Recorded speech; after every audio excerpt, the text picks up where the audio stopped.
Hello, everyone, and welcome back. It's Yintan here with Elise Randolph, and we're about to watch Requiem Eternal go up against Thermodynamics. Very interesting comps brought here from both teams. Why don't you take me through that Thermodynamics team, Elise? All right, thank you. This is the Thermodynamics team are in blue. They have a double Astarte core for their links and for damage. It's very similar to a Brooks Navy issue. Oneros, a Fleet Hurricane, oddly enough, instead of going with the Navy Harbinger, which people seem to like. And Thermodynamics are rounding this out with a double Ishtar, double Purifier, Cruer, and Daredevil for their control. The Cruer was the ship that was seen a lot last year. It's got the ranged web, whereas the Daredevil has the strong web as a Serpentis ship this year. Requiem Eternal, meanwhile, why don't you tell me what they have? Yeah, they've got that very standard kind of distributed core full-on drone comp. There's no other way of beating around the bush. They're using those underpointed Vexor Navy issues and Vexors to really just amp up their damage to the point where they can just unload on something and hopefully kill it before anything big dies from their team. I'm really going to expect Requiem Eternal to go for that Aneros. You know, that's the key ship for them to get off the grid at this point, I think. Yeah, Requiem Eternal did not bring logistics of their own, and instead going for a lot of damage. So they really want to kill the Oneros belonging to Thermodynamics straight away. Give them the advantage. If they can clear the logistic ships without suffering too many losses, then they are ahead on the match in terms of potential damage that they can apply.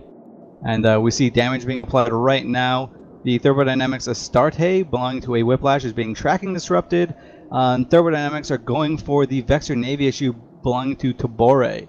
Let's see if they can shoot through it. So it's very interesting to see repair effects on the Aneros for Thermodynamics. One of the key weaknesses that we've seen of drone comps previously is that they typically don't have any rep drones to put on their Aneros, as they are so focused on that kind of all-in aggression. And it's going to be interesting to see if that really helps them pull the match.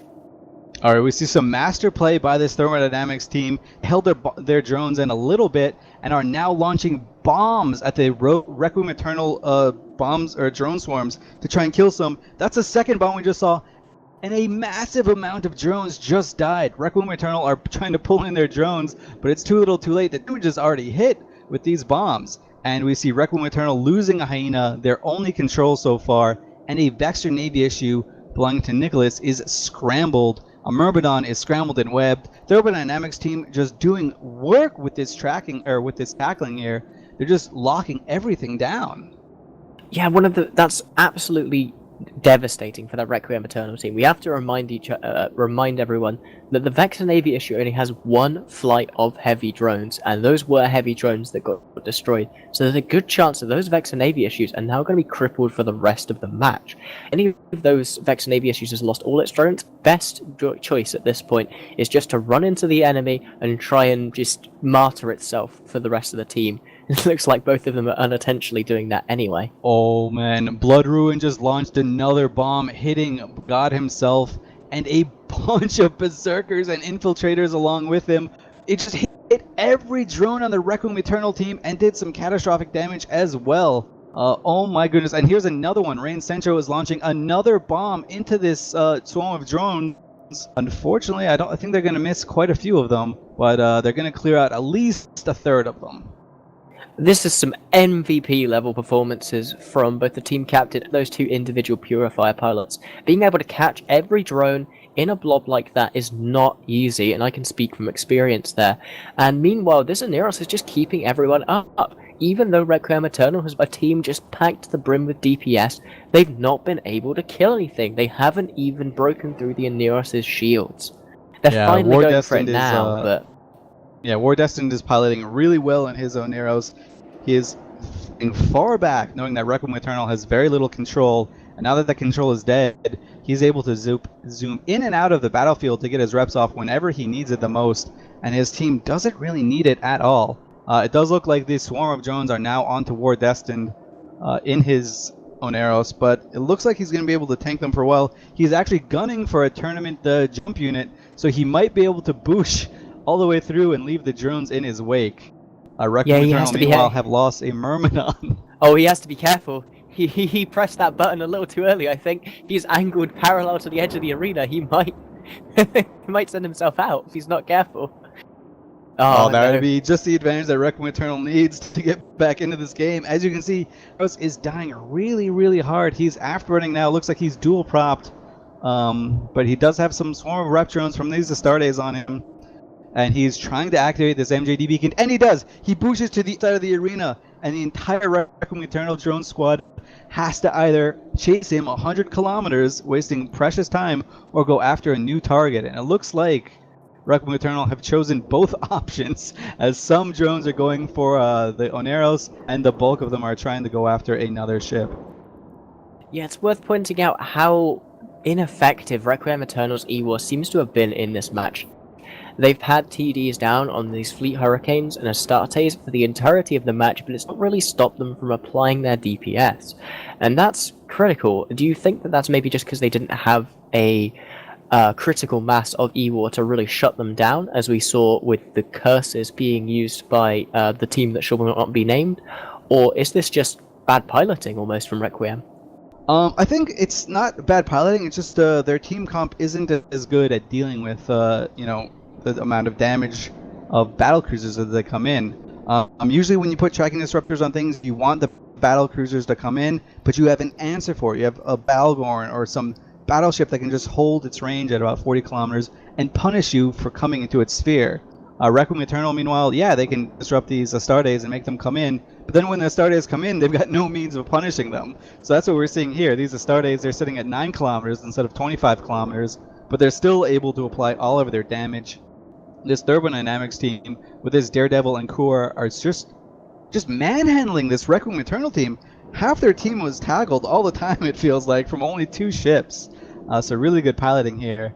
Thermodynamics, the first team, I think, to use the Kur this match, showing that it wasn't just a fluke last year, it's still for control this year at only 4 points.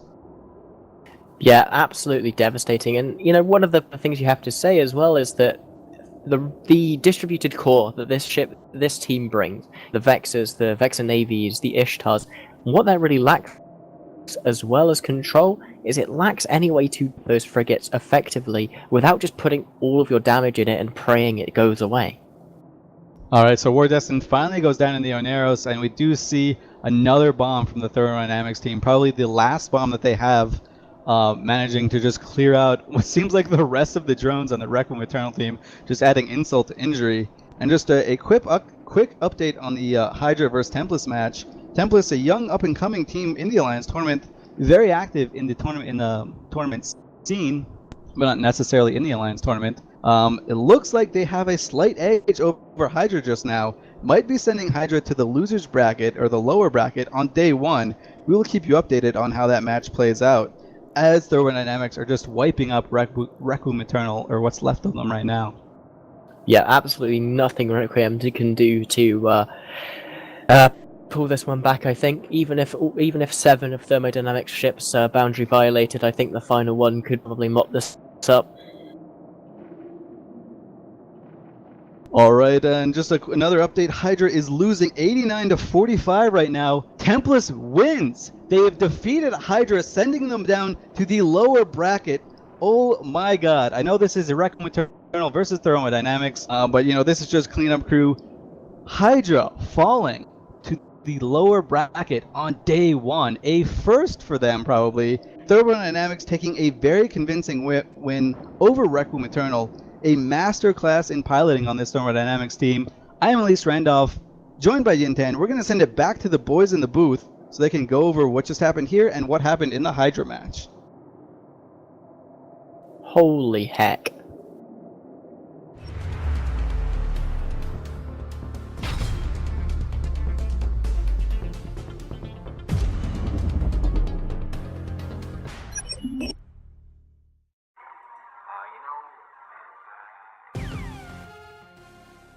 We've got the Kings of Losec with Project Mayhem.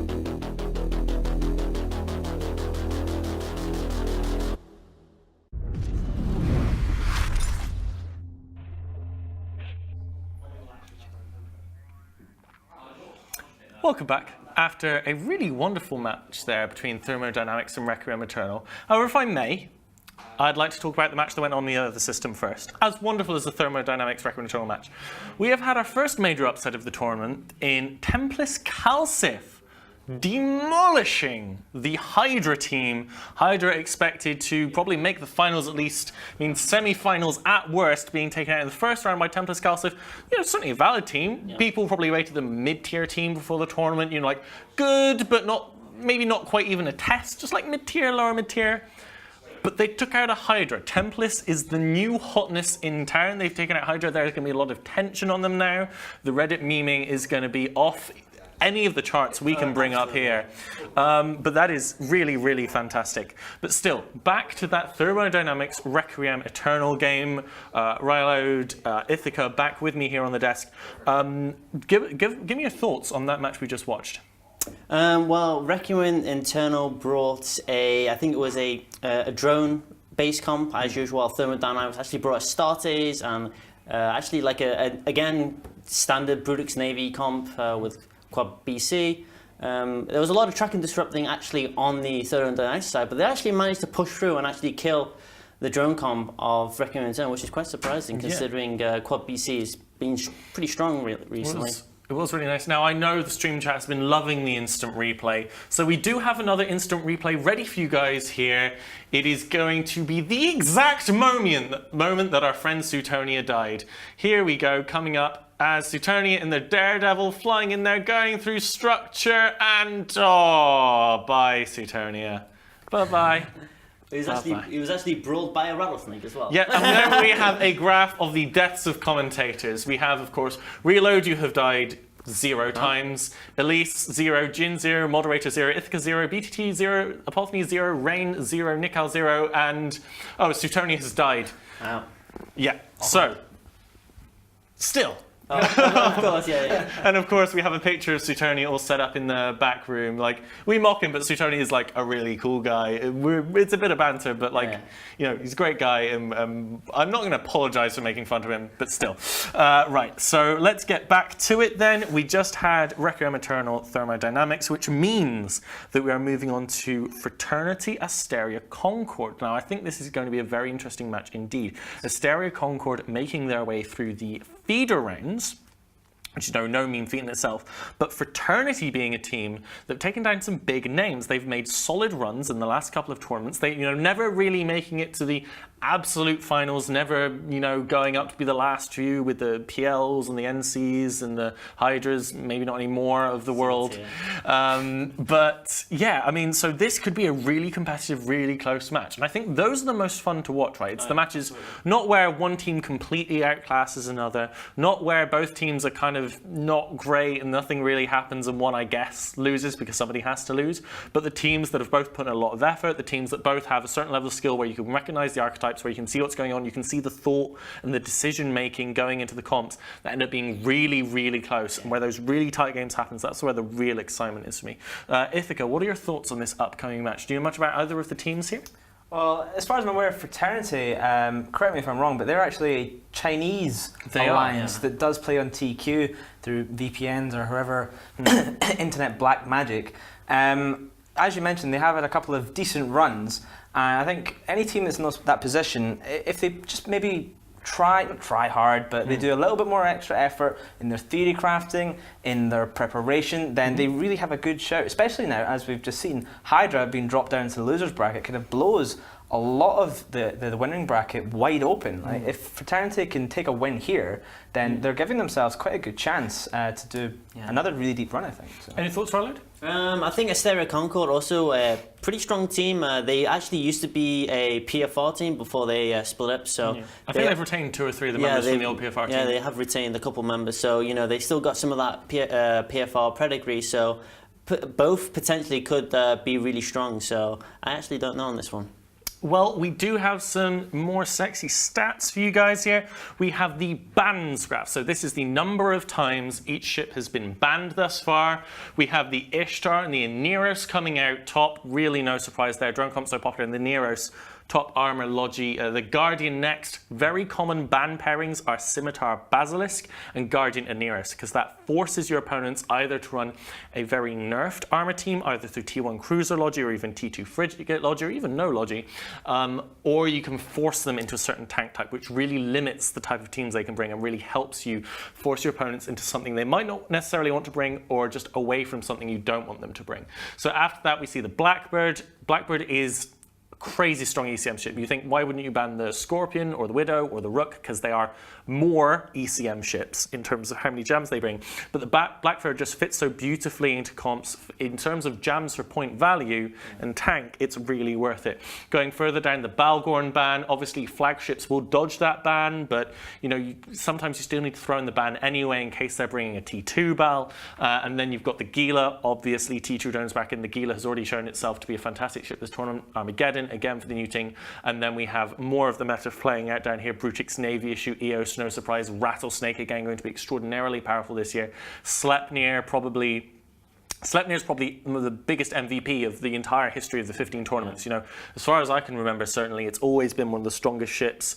Back during the Minotaur Rush with the Hydro Boom headshot days, Sleipnir has always been a fantastic ship. Then going down to the Vexor Navy issue in the Vindicator, again Vexor Navy issue, a core part. Suetonia's MVP of drone setups, and then the Vindicator. Cut price this year, crazy amounts of damage, great little rush ship with those Toby webs on it if you flag it. So thank you so much for those ban stats. Let's see, we have about 5 minutes before we come into the next match, so let's talk a little bit more about what we can expect to see going on forward. So as we mentioned, we got Fraternity Asteria coming up next, and then after that we will have Rote Capel versus Rejection of Sovereignty. If possible, could we be told the bans for the Fraternity Asteria match they're about to see, so we can discuss those people in the Magic Gallery? If you can get those through to me on the Slack, that would be great. Let's go talk about Rote Capel in our final match of the day as a little preview. They, as I said, are going up against Rejection of Sovereignty. Rejection of Sovereignty getting in through the feeder rounds, but through a bye. Their opponents didn't show up or were disqualified for some reason. That's the alliance of Carla Parthos, ex-CSM member. Then we also have Rote Capel. Ithaca, why don't you tell us a little about Rote Capel's exceeding tournament history? So Rote Capel has always been one of those teams that's been around for many years in the Alliance tournament, and they've always been kind of like Fraternity, kind of like upper middle tier, and I think they lost a couple of their key people over the last year or two, and that sometimes happens with these older teams. We saw it happen with the Ronin, however they pulled out a great win earlier on today. Rote Capel definitely has potential. They've got the deep core knowledge in some of their members and just a huge amount of experience that they can pull on. They've got the theory-crafted knowledge. They have potential. Yeah. They've always had potential, and it's just whether or not this is their time to really unlock that potential. I do think they struggled a little bit in the feeders. I might be wrong there, but I think they didn't go through the first round. Am I correct there, Rila? Do you remember? Rote Capel lost the first round of the feeders, and then they won the next three, which is almost more impressive than winning your first match, really. But still, we do have the bans through. It is Simi Slep for Fraternity and Bal Ishtar for Asteria Concord. So no Simis, no Sleps, no Bals unless they're flagged, and no Ishtar. So this takes an interesting chunk out of the different drone comps. It dissuades you away from a shield comp, and obviously if you bring MBCs you cannot bring a Bal on top of that unless you're going to bring out the flag. So this is definitely going to be a very interesting match that we're about to go into. Given those bans, you guys have any thoughts about what they might be trying to achieve with these? I think Fraternity are scared of an old school Minotaur Rush, banning Simi, Sleipnir, which are, they're both really good ships, and if you put them together, that's a pretty scary combo, especially if you're running maybe in an artillery setup, Boom Headshot. Might be not as powerful now, but you can still, do some damage if you do some wonky stuff with them. And I think Balgorn Ishtar is a pretty standard ban in this tournament meta, so it's playing it safe. I honestly might see quad BC and maybe on both sides, honestly. Well, that is enough of that. I believe the match is ready, so let us hand it over to our fantastic casting team.